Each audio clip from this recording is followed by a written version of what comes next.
మహాభక్తుడు మాణిక్యవాచకుడు. బాగా వృద్ధుడైపోయాక చిదంబరం చేరుకున్నాడు. ఆయన చేరుకుని రోజు చిదంబరంలో నటరాజస్వామి వారి మీద స్తోత్రాలు చేస్తుండేవాడు. ఒక రోజు పరమశివుడు చూశాడు. చిదంబరంలో మాణిక్యవాచకర్ నివాసం ఉంటున్నటువంటి ఇంటికి పరమశివుడే బయలుదేరి వెళ్ళి రాత్రి అయింది. అప్పటిదాకా స్తోత్రాలు పాడి పాడి అలిసిపోయి మాణిక్యవాచకర్లు పడుకున్నారు. తలుపు కొట్టి, ఏమయ్యా నువ్వు పరమశివుడి మీద ఎన్నో స్తోత్రాలు చెప్పావుట, ఏది చెప్పు వింటాను. వృద్ధ బ్రాహ్మణుణ్ణి ఎక్కడి నుంచో తీర్థయాత్రకు వచ్చాను, వినాలనిపించొచ్చాను అన్నాడు. ఆయన శివస్తోత్రం చెప్పడం అంటే ఆయనకి బడలిక లేదు, రాత్రి లేదు, పగలు లేదు, శరీరం సహకరించకపోవడం అన్న మాట లేదు. అంత సంతోషం. ఆయన చేసిన స్తోత్రాలన్నీ చెప్తున్నారు. పరమశివుడు రాశాడు వాటన్నింటినీ గ్రంథం కింద వ్రాసి తెల్లవారుతుండగా అలిసిపోయాడు మాణిక్యవాచకుడు. స్నానం చెయ్యాలి, సంధ్యావందనాది క్రియలు ఆచరించాలి, వెళ్ళనా వెళ్ళిరా అని నేను సెలవు పుచ్చుకుంటానని వృద్ధ బ్రాహ్మణ రూపంలో ఉన్నవాడు పైకొచ్చి మాణిక్యవాచకంలో చెప్పిన స్తోత్రాల్ని తాళపత్రాల మీద అన్ని రాసి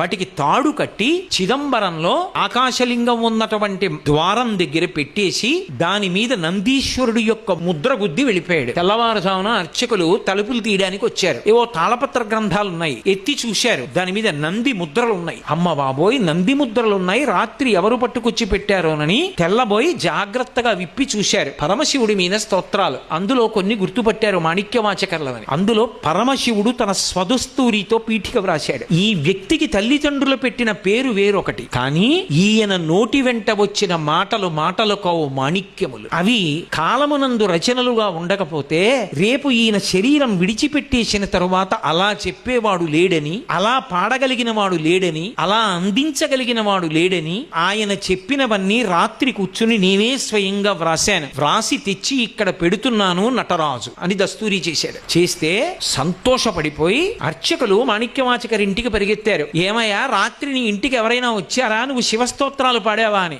ఎవరో వృద్ధ బ్రాహ్మణుడు వచ్చాడు, నీవు చేసిన శివస్తోత్రాలు పాడమన్నాడు. పాడాను. ఎవరో కాదయా, పరమశివుడయ్యా, నీ దగ్గర అవన్నీ విని వ్రాసిన వాడు, ఇదిగో గ్రంథాలు, నువ్వు రాత్రల్లా పాడినవి తాళపత్ర గ్రంథాల మీద వ్రాసి తీసుకొచ్చి నటరాజస్వామి దేవాలయ ప్రాంగణంలో పెట్టి అంతర్ధానమయ్యాడు. కళ్ళంబట ఆనంద భాష్పాలు ధారలుగా కారిపోయాయి మాణిక్యవాచకరికి. కారిపోయి కాదు కాదు నేను చూడవలసిందే అని గబగబా చిదంబరం క్షేత్రంలోకి వచ్చి నటరాజస్వామి సన్నిధానంలో నిలబడి అవ్యక్తానందంతో, ఇన్ని పాటలు పాడిన వాడికి నోటి వెంట మాట రాక, స్వామి నీకు నేను ఏమని కృతజ్ఞత చెప్పను, నోట మాట రాలేదు.